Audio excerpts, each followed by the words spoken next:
Hey, welcome back. It's a terrific Tuesday edition of Liquid Lunch on Newsmax TV. I'm John Tobacco, and we're at the Newsmax headquarters in Midtown Manhattan, coming to you live as we do every day, noon to 2 Eastern, from the Question Tequila Studios.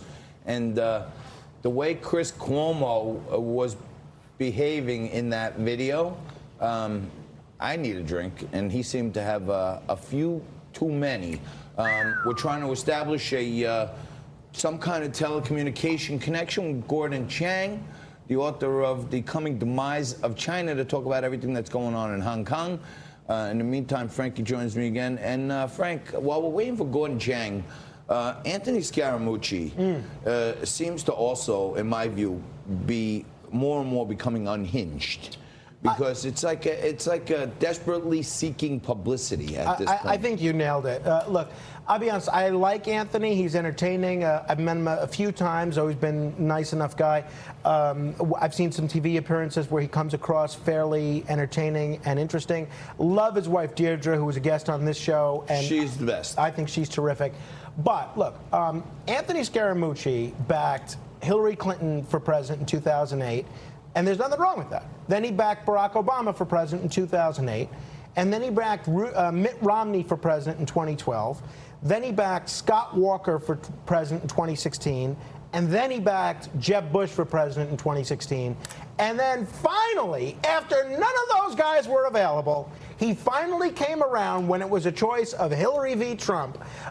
He finally came aboard the Trump train. And look, I give him credit for being one of the first Wall Street guys to do that. But the one thing those five people, maybe with the possible exception of Obama, have in common, they're all establishment people. Yeah. Romney, Hillary, even Scott Walker to some extent, they're all very much a part of the political establishment. So that is the opposite of where Trump is. Trump is not a Republican or a Democrat. He is a Trumpian. He is there to destroy the establishment. And I never really was convinced that Scaramucci was that on board with the Trump agenda. And I think now, in part, it's what you're describing, a desire for... on board with the Scaramucci agenda. Yeah, exactly. Right. That's it. I think he's using this as an opportunity to build his brand. I wouldn't be surprised if he tries to run against Trump for president himself. What brand? I mean, you mean rebuild his brand? Yeah, well, look, he was a high-flying hedge fund manager. He had one of the biggest, the Skybridge conference was one of the biggest conferences. You had to be there to be anybody, and he was on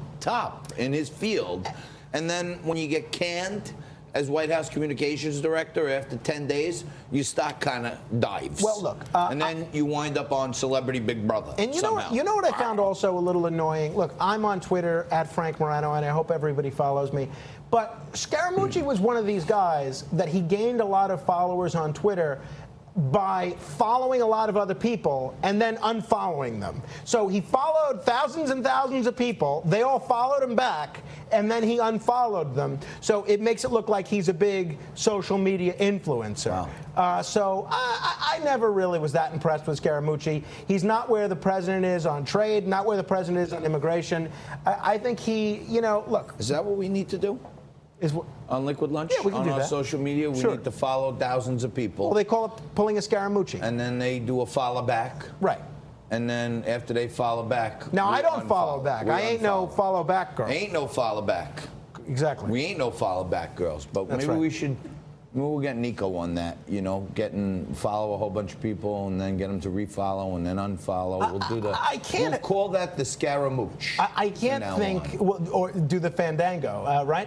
But I can't think that that's the best use of Nico's time. Do the Scaramucci and the Fandango. Exactly. Wow. Is that really the best use? If you don't know what we're talking about, we don't even know what exactly. They call it Liquid Lunch for a reason. I think Anthony...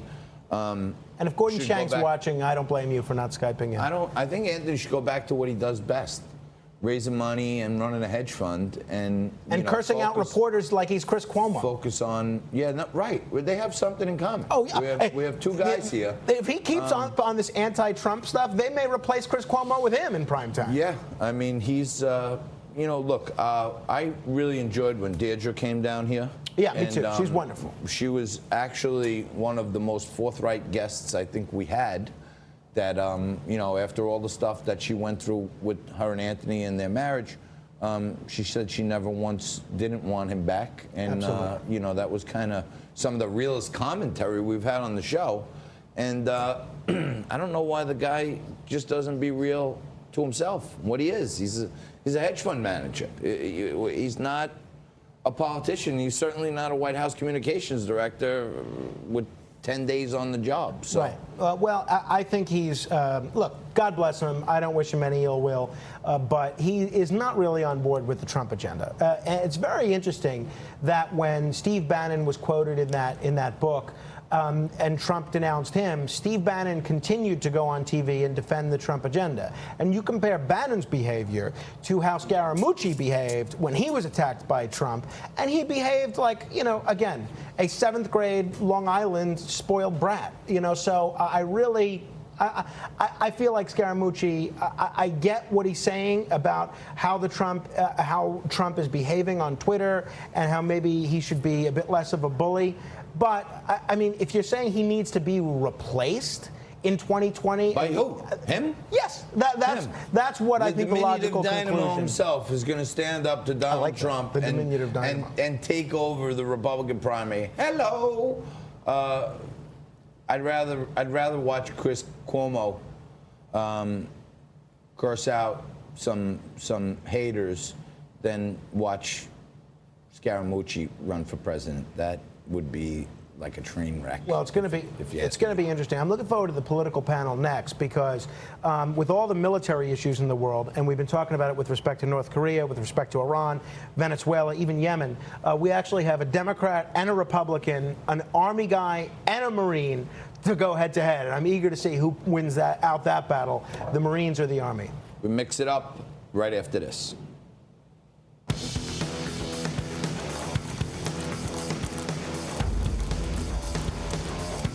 You getting off?